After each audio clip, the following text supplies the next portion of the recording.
Welcome to the session on abnormal psychology, Module 2, Session 17. A quick recap. In the previous session, we discussed about cognitive appraisal through conceptual framework for cognitive vulnerability, self-efficacy, and information processing. In today's session, we will understand Rogers' theory of abnormality. Carl Rogers is a humanistic psychologist.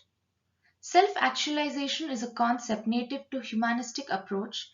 It is an inherent tendency to strive toward the realization of one's full potential. Humanistic approaches to the development of mental disorders is a major challenge. The humanistic approach focuses on bettering the state of humanity and helping people actualize their potential. Client-centered therapy, a humanistic treatment approach developed by Carl Rogers, will be further discussed. Under humanistic approach of Carl Rogers, we see unconditional positive regard, unconditional acceptance, and self-actualization as the three concepts. Unconditional positive regard is the provision of unconditional love, empathy, and acceptance in relationships. Unconditional acceptance emphasizes the importance of unconditional acceptance for healthy childhood development and in psychotherapy. Self actualization is the pursuit of one's true self and needs. Rogers argued that self actualization was the only motivation and that it was constantly driving the organism forward. The organism has one basic tendency and striving to actualize, maintain, and enhance the experiencing organism, wrote Rogers. For Rogers, every behavior and motivation is directed in pursuit of actualization of this constant negotiation between the self and the perceptual field that composes an individual's reality. Person-centered therapy.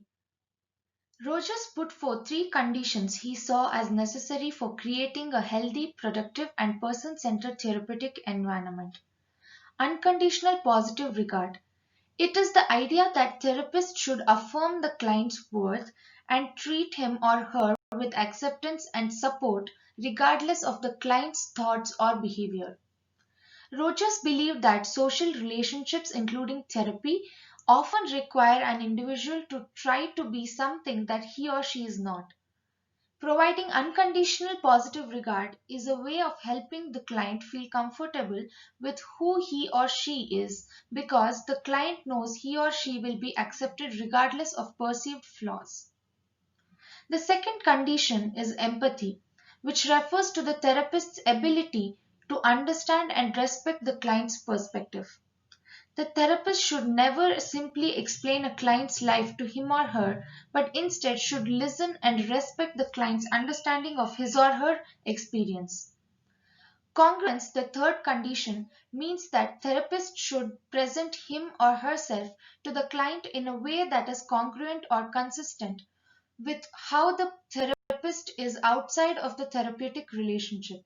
That is, the therapist should not put on airs of authority or behave in an aloof manner, but instead should strive to be authentic and allow his or her true personality to come through to the client. Rogers believed this would aid in creating an environment of trust in which the client would not have to wonder if the therapist was hiding his or her true thoughts or self. Summarizing the session, humanistic theories suggest that all humans strive to fulfill their potential for good and to self actualize. The inability to fulfill one's potential arises from the pressures of society to conform to others' expectations and values. Humanistic therapies seek to help a client realize his or her full potential for self actualization. Here are some references to further explore the concepts. Thank you.